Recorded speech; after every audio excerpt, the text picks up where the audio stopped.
Hello and welcome, everybody. My name is David DeChristopher. I am the Director of Business Development here at our Guardian Case Management Software. We want to just That welcome everybody on the the call here warning today. just said to limit Kim, contact I or will blah, go blah, blah, ahead not. and let you introduce yourself. I'm Kim Kennedy. I'm the paralegal and Title IX coordinator for Indianapolis Public Schools. I've been with IPS 9 years. I've been the Title IX coordinator almost 7 now. And I've been using Guardian for about a year and a half. Wonderful, wonderful. Yeah, it's such a wonderful to just have you on the call here today, Kim. You are so knowledgeable. And just so everyone knows how this kind of meeting came to be, me and Kim were having a very pleasant conversation about a couple months ago. And we decided that we should just form and we should just get together and have a little webinar discussion, which is exactly what we're going to do here today. Today's kind of just to give everyone a good foundation of why we're here. We're not going to be doing a full hour of where we talk about Guardian, what Guardian can do for you. There's certainly going to be some discussions about Guardian, but this is not going to be your typical demo webinar. Me and Kim thought it would be a very good idea if we just had a conversation, because we believe that in the K-12 space, more conversations need to be had, especially around Title IX. Me and Kim both have identified that there's a lot of school districts that are still what I like to call using traditional methods to track these Title IX related cases. And we just believe that a conversation is more than school districts need and require. We just want to get individuals and administrators, superintendents talking, and in order for there to be change, we believe that a discussion needs to happen. And Kim, I know that you can speak more to this than I can. You came from a school district where you when you entered IPS, the way that you were tracking Title IX related cases, I know that it was making your head spin. So, I'll go ahead and let you, chat to that. But again, yeah, thank you, Kim, for go ahead and hopping on this call. And Kim, I'll go ahead and let you take it away and do a little introduction to kind of let everyone know who you are and kind of where you came from. Sure. And to David's point, when I entered IPS as part of the legal team, I did not have the Title IX responsibility. But that does not mean I was left out of Title IX. We had 3 very public, very large Title IX related lawsuits. It was a mess. It was not pretty. And as the legal person, an inside paralegal working with our outside attorneys, gathering documents, trying to figure out who knew what, when, what did we do, how did we document. So just kind of to give you the context here, IPS obviously is a large urban district, not near as big as some others, not as big as Chicago. We have 71 school sites. 58 of those this school year. We directly manage. I'm part of their legal team. I'm their Title IX coordinator. We have 13 other schools that are called Innovation, and about half of those I train their Title IX teams. The other half I am their Title IX team, or at least the person who heads their Title IX. So we have about 31,000 students here, about 4,300, 4,400 employees now. Obviously, so we had some Title IX. Most of the what I call the really bad was related to students. We had a student on student sexual assault that, wow, we mishandled here. It happened before I came on board, but it was in litigation. And we had what everybody in K-12 hates, a staff-student inappropriate relationship where the male staff member had been arrested and had sex with a student. And then we had a very serious case of LGBTQ plus harassment and discrimination, where the young man experiencing that behavior over an extended period, it had been completely bungled by the school. This was several years ago. And he finally brought a stun gun to school and discharged it into a group of students that were harassing him. He and his mom were on Oprah at one point. So we were sort of famous in all the ways that K-12 does not want to be. So as a legal person looking at that, I kind of joke and say, when those of us in K-12 kind of say, how did you come to the Title IX work? How are you doing what you do? And, why are you there? What's your background? Yes, I have a legal background. Yes, I used to be, I say in my prior life before I got the legal study degree, I was also a school-based guidance director. And so how I got here doing this work, not at IPS per se, but the Title IX work is I just kept telling top folks we were doing it wrong. We were breaking the law. We weren't serving students well. Legally, I couldn't find the documentation Mm, and the history to be able to defend ourselves in lawsuits. And one of those in particular really cost us. It cost us in community perceptions, parent perceptions, killed us in the media. We ended up paying a female student $500,000. We paid her legal fees. We paid our legal fees. It was disastrous. And at that point, um, I was thinking about leaving IPS. I didn't want to stay in the midst of that kind of mess. And mhm, I kind of joke with, he was then our HR attorney. He's now our general counsel. You know, he was offering me herbal, this will help relax you kind of tea. No, wasn't getting it. So, you know, the joke is I came to the Title IX work because I said we weren't doing it correctly. We weren't mm, documenting well. I was telling internal people that the documentation, the history, the understanding of who knew what when, what did you do about it? What, you know, where is that meeting documented? That we didn't have the documentation we needed. We weren't able to defend ourselves. But when that one matter, the staff student inappropriate relationship was also improperly reported to our insurer under our sexual abuse, sexual misconduct that all K-12s carry, either part as part of your general liability.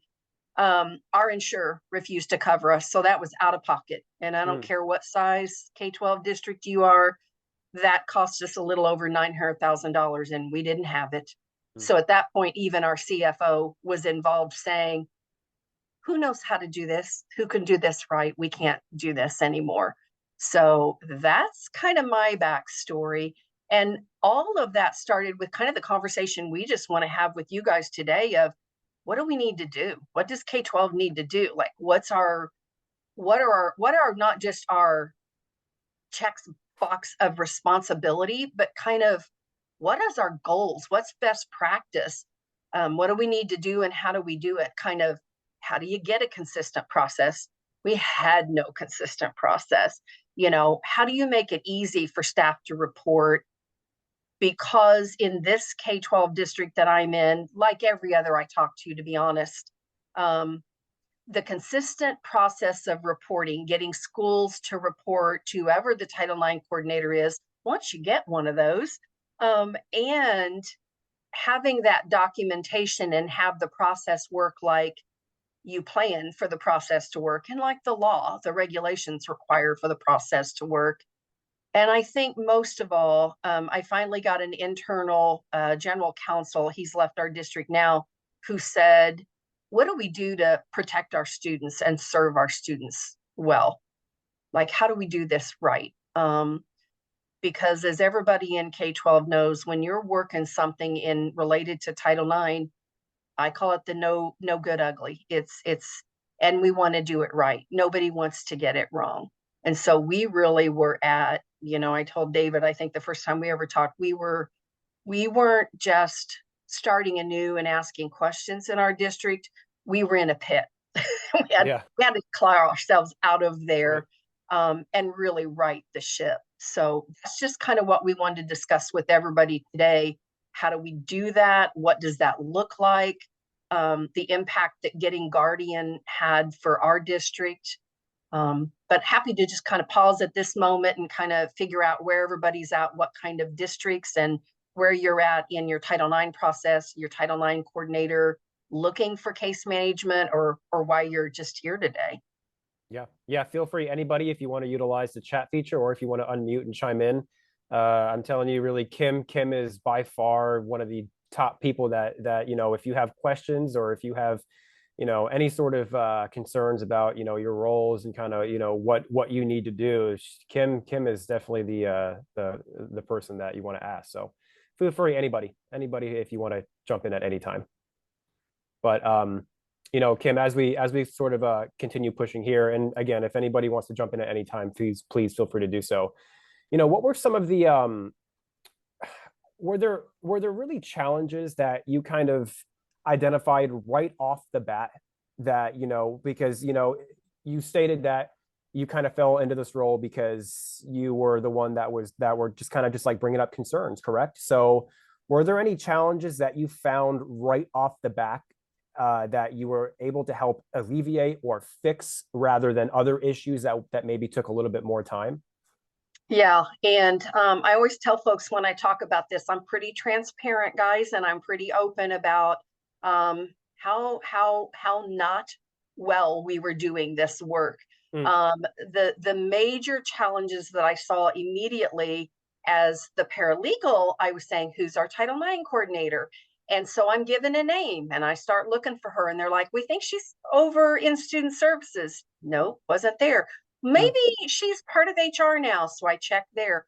Long story short, I found out while at one point we had had a Title IX coordinator, when that person left, HR kind of wasn't sure what that person was doing along with other tasks. Everybody in K-12 wears multiple hats. We all do. And so the paper reporting process that that person had implemented when she left, she had lived in student services and she had a fax machine next to where her desk used to be. Nobody was in that desk. And mm, the few times that schools were reporting something on our old paper form, they were piling up next to that mm, machine and nobody was looking at them. I am ashamed to say that out loud, but mm, that's what was happening. So we knew the paper form, not just, okay, well, clearly we need a Title IX coordinator. By the way, the law says you have to have one of those.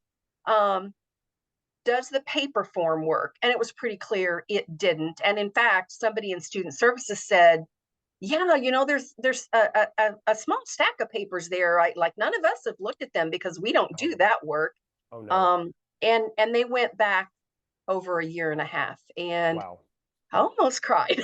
Yeah, yeah. Legally, I was also panicked. I'm like, oh my God, any one of those could be a legal claim, a Mm, lawsuit, an OCR complaint. Like I was shocked. hmm. But I think the challenges are always in the planning exactly how will reporting happen in our district.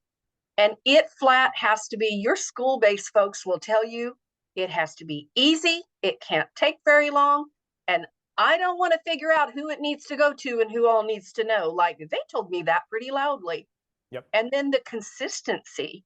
How do you ensure fidelity to the plan that you or a group of you in your district say, this is how we're going to do Title IX? This is what the process should be. We've looked at the regs, we've looked at our policy or drafted our policy, whatever the case may be. How do we ensure fidelity to this process, how we want the process to be? And then the documentation. I had paper files.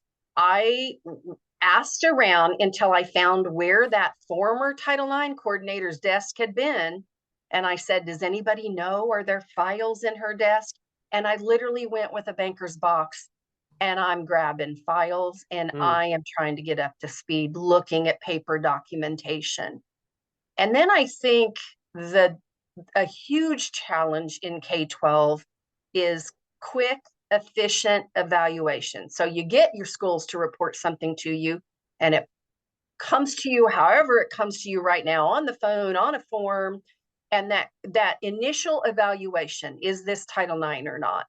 mm, And schools need an answer immediately. In our district, the Title IX team is district level. I know in many K-12, some of the school-based people do some of the process, maybe investigate, um, and they need an answer back quickly, because if it's not Title IX, it's probably student code of conduct, and you need to hand it back, because student code of conduct things in K-12, school staff and parents expect quick, efficient resolution of student code of conduct things. Now, nothing about Title IX is quick, mm. but the evaluation should be. And so, what mechanism allows me to quickly see those Title IX reports and decide, is this Title IX, and communicate that back to the school?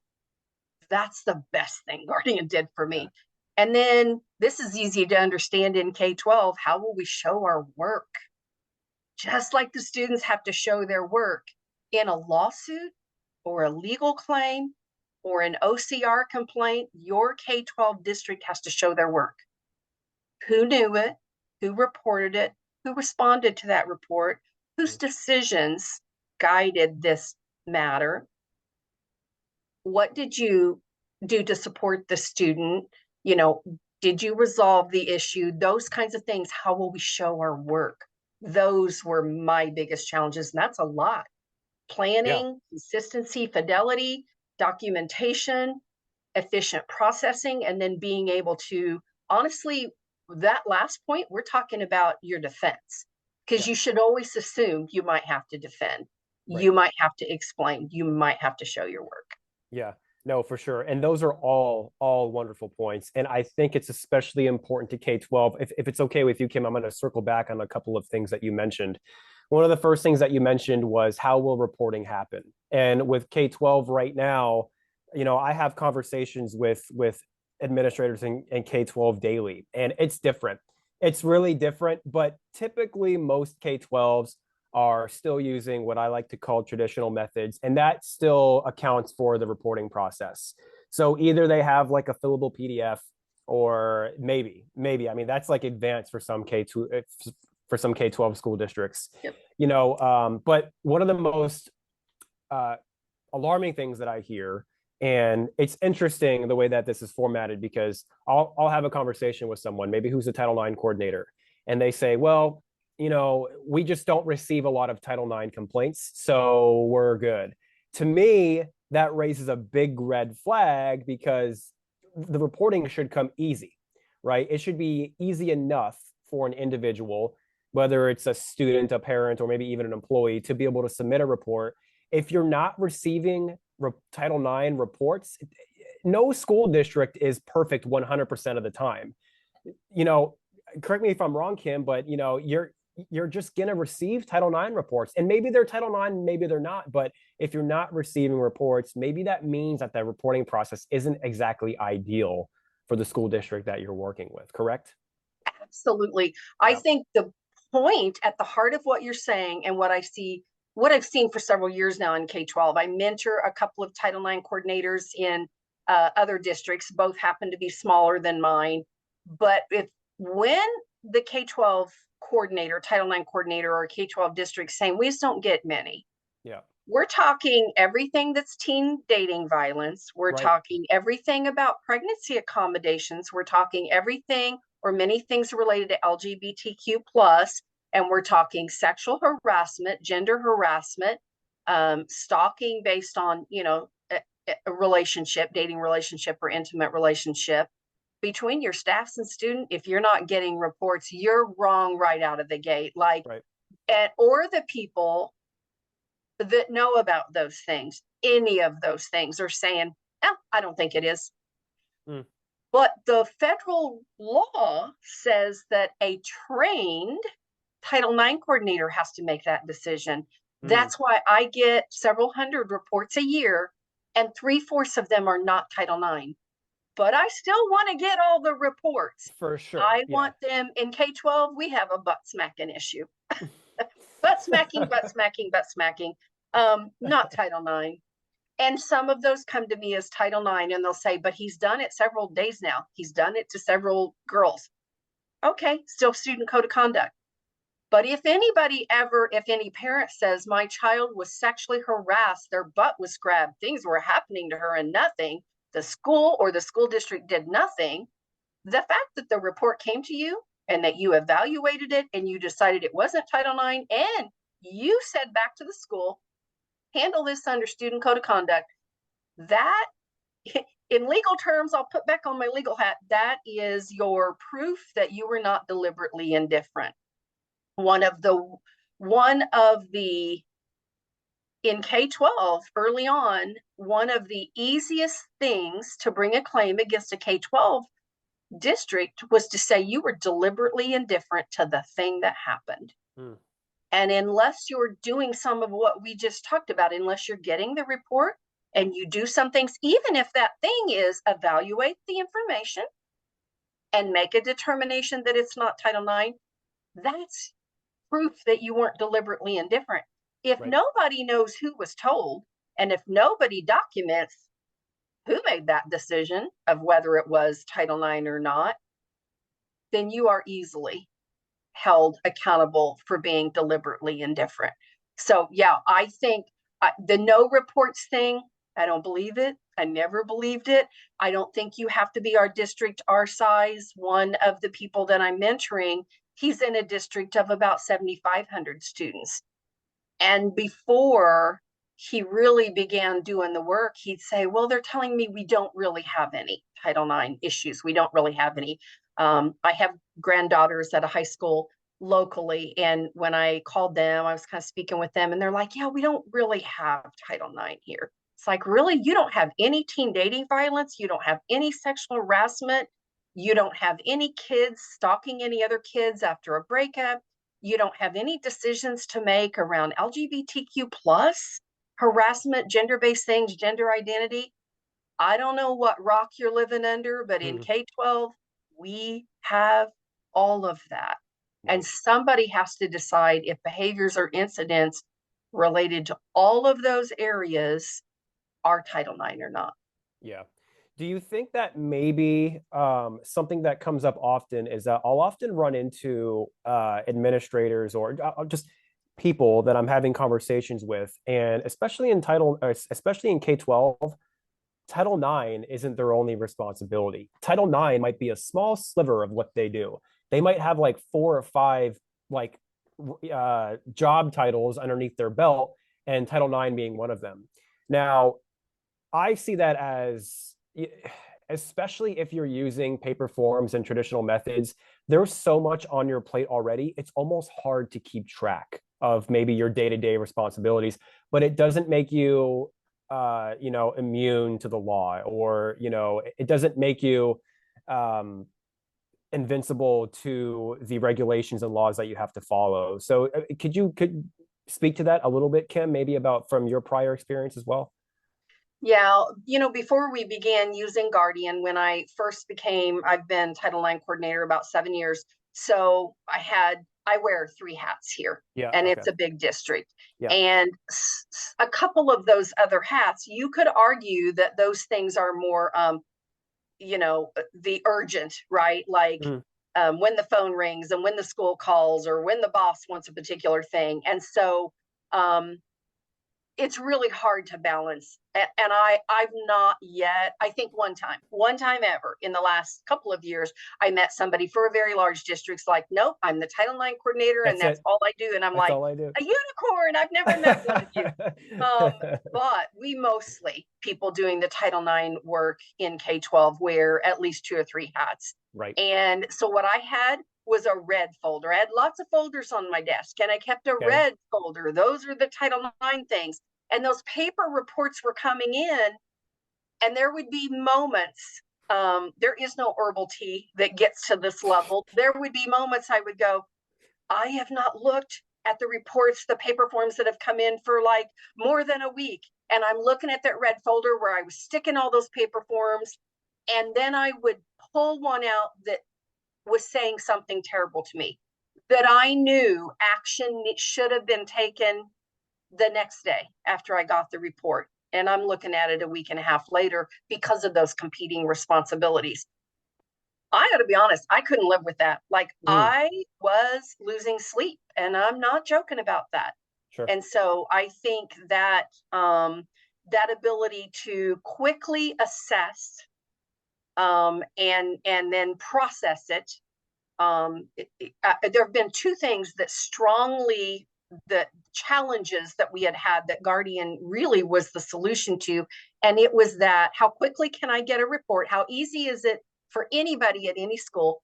Mostly assistant principals, deans, social workers, and counselors, right? They're mostly the boots on the ground that do this kind of reporting, although anybody is supposed to. Right.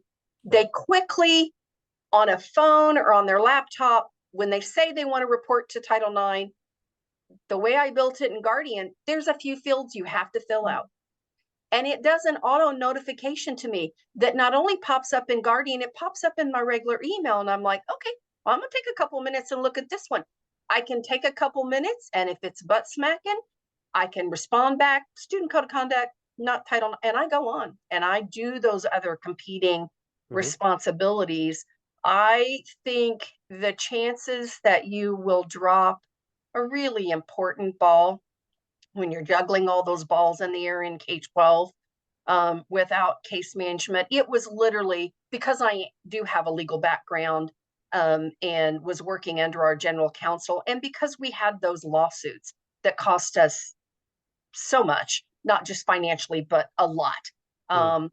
And you know, that ability to receive, make it easy to report, make it easy to receive it, have it, you know, available to you to quickly assess and move on, do those other competing priorities was incredibly important to me. Yeah.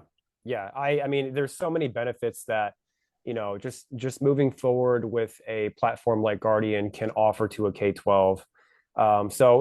Can we just kind of just dive into the actual, like what solutions did you find Guardian really kind of brought to the table right off the bat? Or, I mean, I know that you've been a Guardian user for, quite a few years.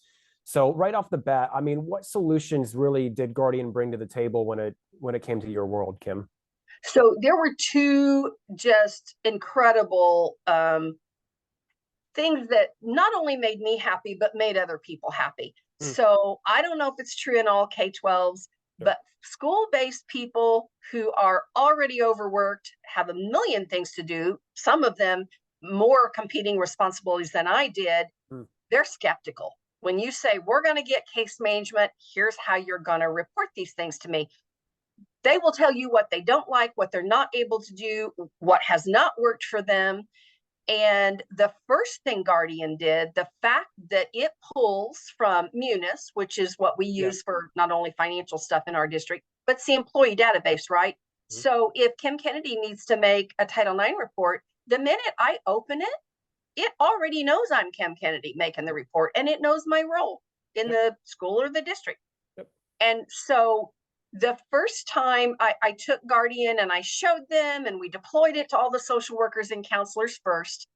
And I went back literally at their 30 days later for their next PD, their district wide PD. And they literally clapped. I Mm, don't know about anybody else in K-12. School-based people, when you're doing presentations for something new you gave them to do not clap. They do not clap. They loved the simplicity of reporting. So it solved the issues around planning how we will report. It's that one easy ability to report dealt with my issues of planning for how reporting will happen, having consistency, fidelity in the reporting. I always get the same information. It doesn't matter if it's a little bitty K-6 building or one of our humongous high schools. We've got 4 huge high schools. mm, The information I get that I required them to put in the form, I always have the same information, and I always know who's telling me mm, and what role they're in the school. And then there's no question that the documentation lives there. There's times that that comes in, and I'll look and I'll go, I don't know. I don't know if I feel like, and I leave it in review column. And the next day or that afternoon, I look at it with fresh eyes and go, yeah, this is really student code of conduct. I really don't need to pick this up in Title IX. mm. So it knocked out 3 of our challenges, making reporting easy. If the school-based people like it, it's a win-win because Yeah. they're the people telling me the things. And if they don't like the mechanism or the process by which they're supposed to tell me those things, then we're a failure right out of the gate. And Guardian for us solved that. Our social workers have it on their phones. They have district phones. They have it on their phones and their laptops. And the first thing they said month after month is, because it pulls from Power Schools, which is Mm, our SIS, our student yep. information system. When you start typing the kid's name, maybe there's 5 Kim Kennedys, but it populates all of those with middle initial, and you just click the one that's the right kid. and then instantly the grade level, the age, and then all you really have to do on your own is tell me about the thing that happened. Yeah. Um, but the rest of that allows them to easily report to me, and it allows me to quickly make an evaluation. I keep Guardian open on one of my screens all day long, and I do all the things I have to do. And in between times, I will glance over at that screen, and everything that comes in says pending. It means nobody's looked at this yet. Pay attention to me. I can look at that, evaluate it, and respond back to that school. I do not have to pick up a phone. I do not fill out anything on a paper. I send an email and I change where it lives in Guardian, and I'm done. That was huge from their point of view and from my point of view. And then I think the fact that there's one place where all the things live. I jokingly say, if I get hit by a Mack truck tomorrow, somebody else can step in and the Title IX work will go on just like it's going on now. Right. Yeah. And before, when that prior person had left, literally we stopped doing the work because nobody else knew what she was doing or how she was doing it. That's a little terrifying. And that's the thing. It's almost like, the reporting, if you're still using paper forms in Excel and Google Drives, and there can be some turnover, and especially in the Title IX world, if there's turnover, you're really hoping that that current investigator has a very precise process in place. They've been thorough, because if not, whoever is going to be hired on next is going to be they're just going to come into just an already difficult position to be in, but now you're having to do all this extra work because the previous investigator maybe wasn't thorough with their work, and that could maybe even potentially come back down to you, because that case may be still being investigated, or there may still be some steps involved in that case. So really, it's about not only setting yourself up for success, it's setting the school districts up for success. But going back to what you mentioned, Kim, it's almost like an all hands on deck approach. Yes, you want to make the school district compliant, you want to make the investigators happy, but down to the school level, there's going to be school level administrators and users within the Guardian platform. You want to make their lives easier, and you want to make them just as happy as you are. So I'm glad that you mentioned that it's really an all hands on deck approach when it comes to, not only making your lives easier and more compliant from the district level down to the school level. If you could share, Kim, what use cases has IPS really expanded their Guardian platform out? So everyone that's maybe not familiar with Guardian, Guardian was designed to be able to be used by any department that wants to utilize it. So while we're focusing on Title IX, you could Yeah. use Guardian to really track cases from any department that you would really want to. It's that configurable.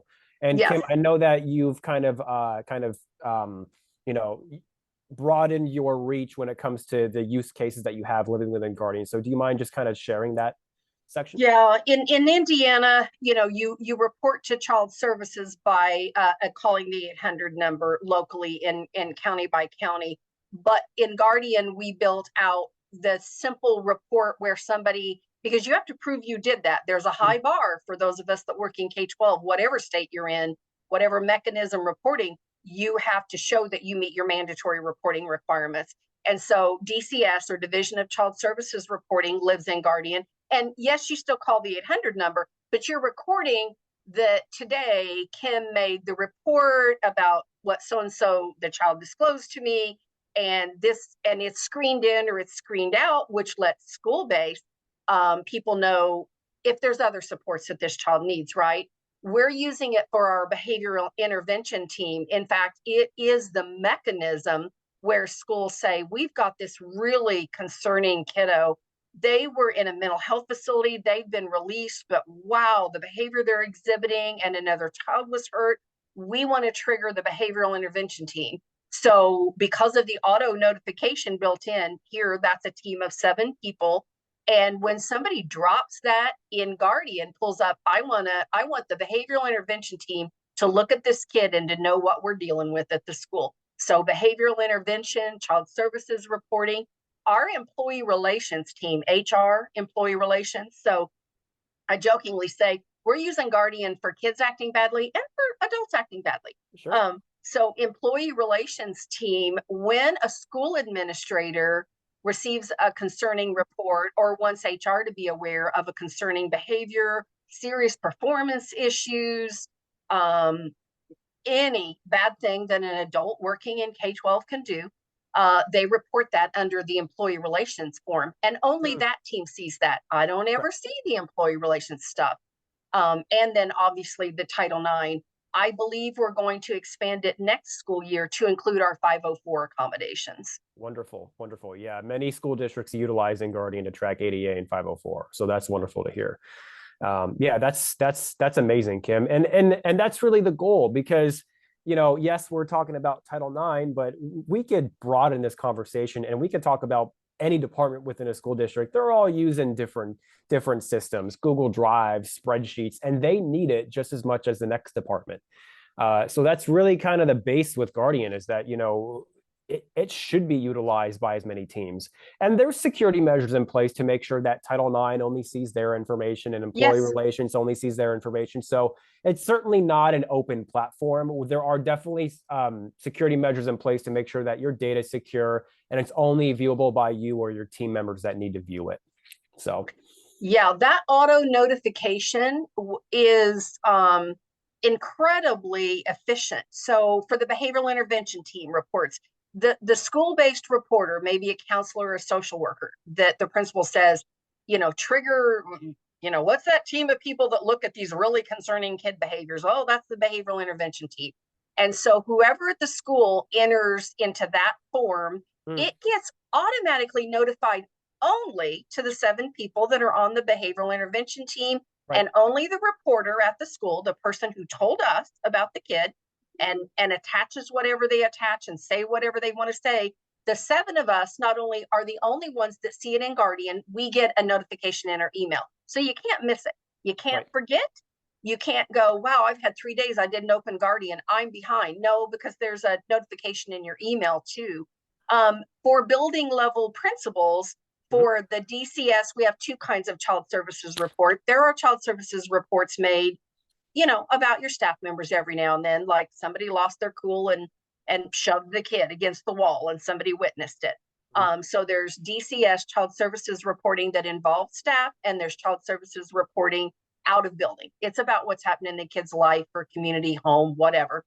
And the principal doesn't get notified of those. Only the reporter who told child services whatever they became aware of with this child, the teacher saw the bruises. So she called 800, she enters in Guardian, I notified, they're going to assess this child's home. The building principal, nor does anybody else see that report. But if that person ever needs to prove they reported the bruises they saw on that child and exactly when they reported those bruises on that child, they have it in Guardian. But like for DCS that involves staff, building staff, those principals all said to me, I want to know those kind of reports for my building. Okay, I built your name in the auto notification just for reports out of your building. A principal from one building cannot see any reports for any other school. The building principal can see Title IX, behavioral intervention, and DCS that involves their staff only. They don't see anything else. Right. Yeah. Our police force, I gave them incident authority. So the Title IX and the behavioral intervention, because sometimes those kids have a lot of concerns, our SROs can see just that. And all they can do is see. They can't alter data. They can't do anything. So the fact that there's different levels of permission and auto notification, most of the employee relations stuff, a principal had to call employee relations and get the right person on the phone and tell you all the things. And you were writing down while they were talking to you. That's how I did Title IX. I might get that filled out form, but more times than not, they were going to call me and I had to take a few minutes and write down all the things you're telling me while we're on the phone. And then I have to, on my own calendar, to figure out what I want to do next and when I need to get back to you and all that. All of that is automated for us now. Yeah, and that's certainly the approach, and I'm certainly just very happy to hear that the arms are reaching out and that other departments are getting involved. But even down to to what you were just stating, Kim, you can get as granular as you want with those role types, and you could really narrow down who was allowed to see what within Guardian, which is only going to be beneficial to the departments that also want to get their hands involved, because that's probably one of the most common questions that I get is, well, how is our data protected? Rest assured, your data is not going to be just open and out there to view. It's going to be very strict on who is allowed to see what. Kim, do you think that it might be a good idea for maybe, I believe that you had requested if you could share some of your information, maybe share your screen and Yeah, maybe if I give, can do I have the ability on this to do screen share? I I think I'm can, also an owner. Let me see here if I can. let me know if I need to, actually, I can just make you host as well, I believe, or just give you permission to share. I think if, I think it's working. You guys there you can let go. me know if you see. So what I'm showing you right now is an example from just a day or two ago of an email response back. So I got a Title IX report. Easily they reported it to me, but everything I need to know wasn't quite there. You can see that I CC'd my deputy coordinator, Rachel Stevens. The report number is there, and I say, hey, I need to know some more things before I determine what this is. And literally that took me 1 minute, 2 minutes, and I hit send, and it's in pending response from the school. So weekly, I don't have to remember who I need to hear back from. I can instantly, by the column in Guardian that something is in, I know exactly where it is in the process. And in fact, I can assign to my deputy coordinator, I can look in the column that says, let me see if I can stop sharing that one. And I want to show you just actually what Guardian looks like for me today. Yeah. Let me know if you Just also a want me minute to here so share. that you Okay. see the columns. The columns are,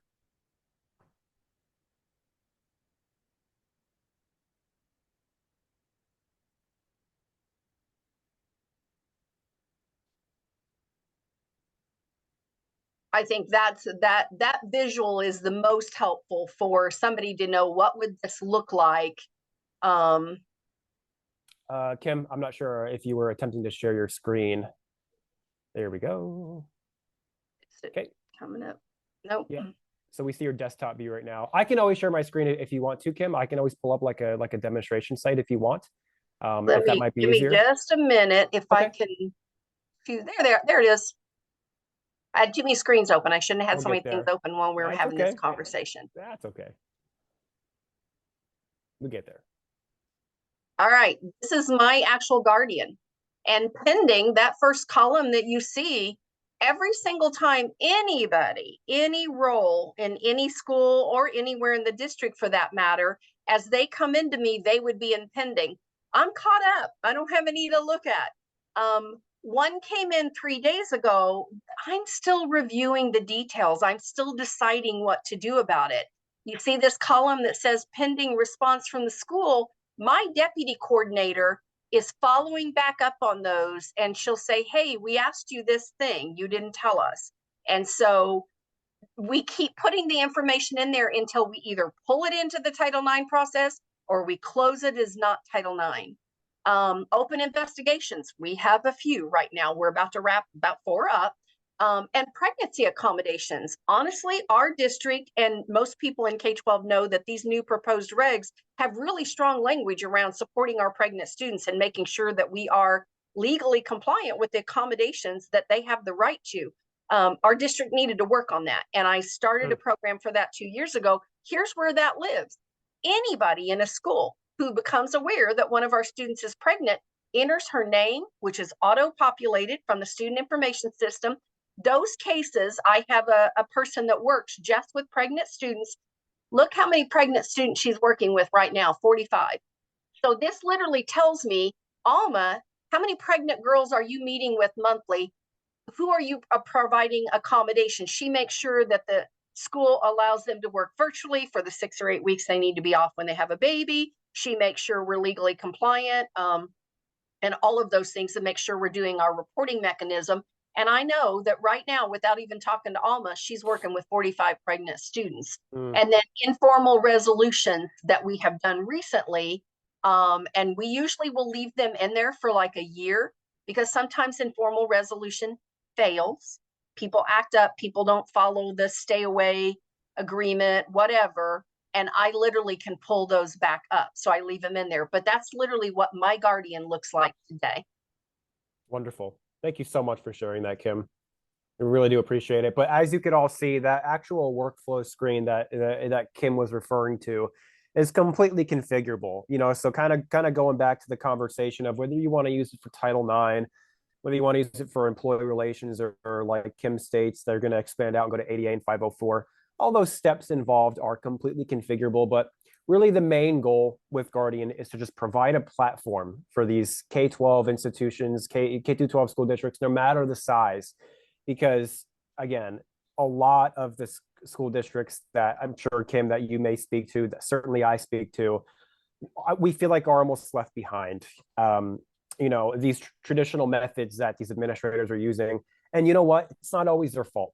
It may not exactly be your fault, because that just may be the system that was adopted when you were hired on, right? So if you were hired into a school district, they may have already had an Excel spreadsheet worked up, and you've just continued to use that. But a lot of school districts may not even know that Guardian exists. And so our main goal with this conversation is to just get people talking, get the conversation going around administrators, because we really feel that this is a conversation that needs to happen a lot more often.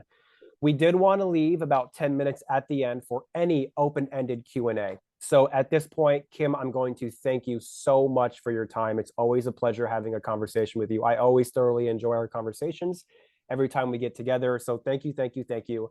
If anybody has any Q&A feedback for either myself or Kim, please feel free to kind of jump in, and feel free to utilize the chat feature or unmute and go ahead and ask away. But thank you again, Kim. Thank you so much. I really do appreciate it.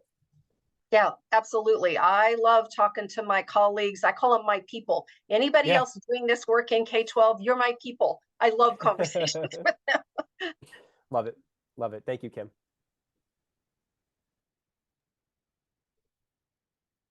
How do we pay for that? Yeah. So, I know David can talk to more like how the fee structure looks like, but the actual buy-in, honestly, Chris, that was easy here. Remember the story I told you in the beginning of all the bad things and the money we were paying out and the incredible financial cost, community trust cost, all of those things. When I said, you all know we've not been doing this well, we've not been doing it correctly, we have X number of Title IX related kinds of claims, we're failing our students, I need X amount of dollars. And I took that first to our general counsel, because I knew that person knew what we were doing wrong, how often we were doing it wrong. And we honestly were having a Title IX claim against us, a legal claim against us about every other year, a big one that was hitting the news and all of the bad things that you do not want to do in K-12.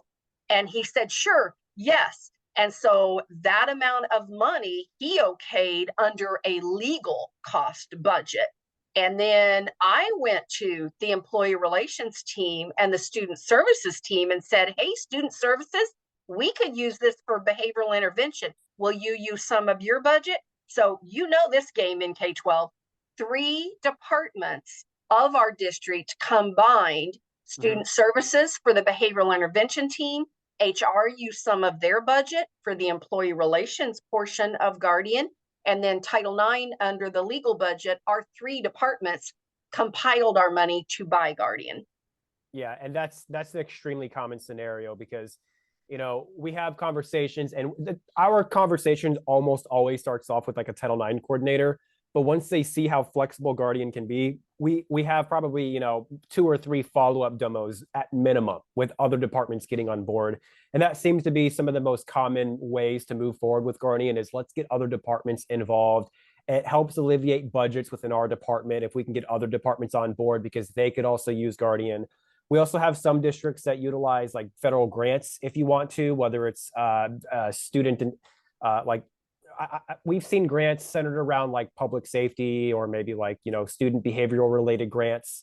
So thank you, Kim, for sharing that. But the actual fee structure is, we typically provide proposals with like a 1, 3, and 5 year cost.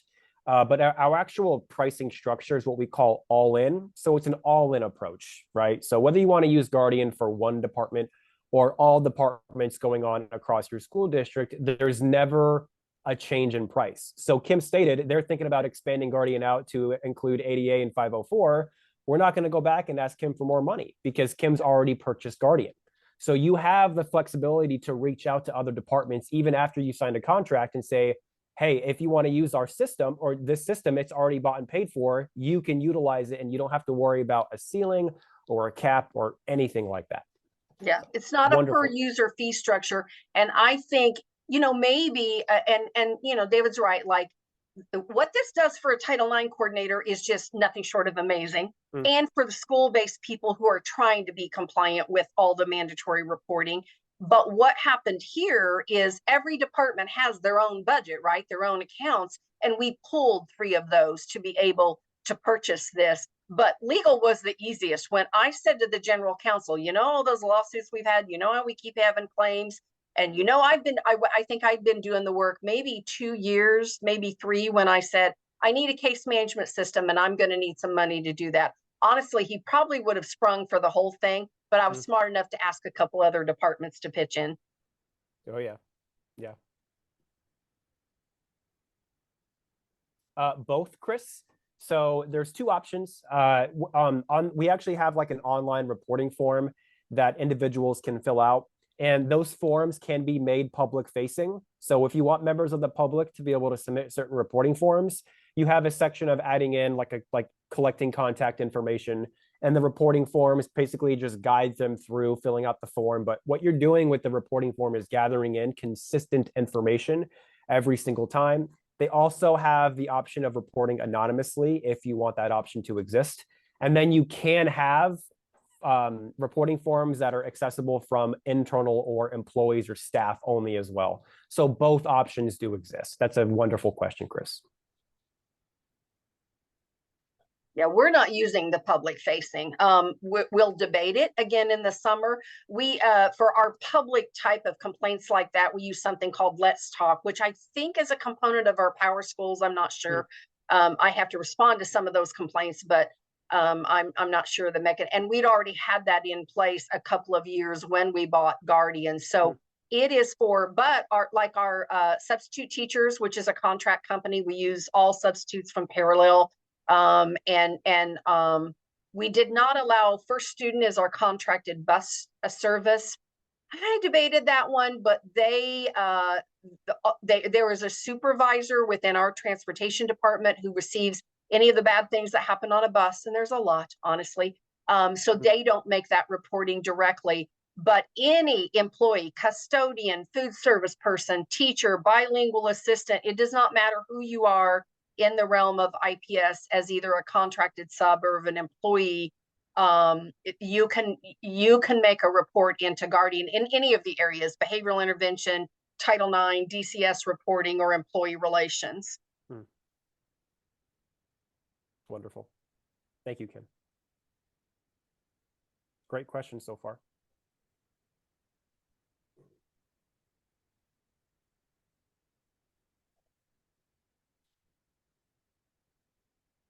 Okay. Well, we are coming up. Thank you, Chris. Thank you for asking the questions. And thank you, Amanda, for the wonderful feedback. As we come up to the top of the hour, I'm going to go ahead and conclude the presentation here. Kim, I know that if you want to share your contact information for anyone else that may have any other questions, please feel free to. But again, thank you, Kim. Thank you so much for doing this today. Again, thank you, everybody that attended. We will be distributing this recording out shortly after here.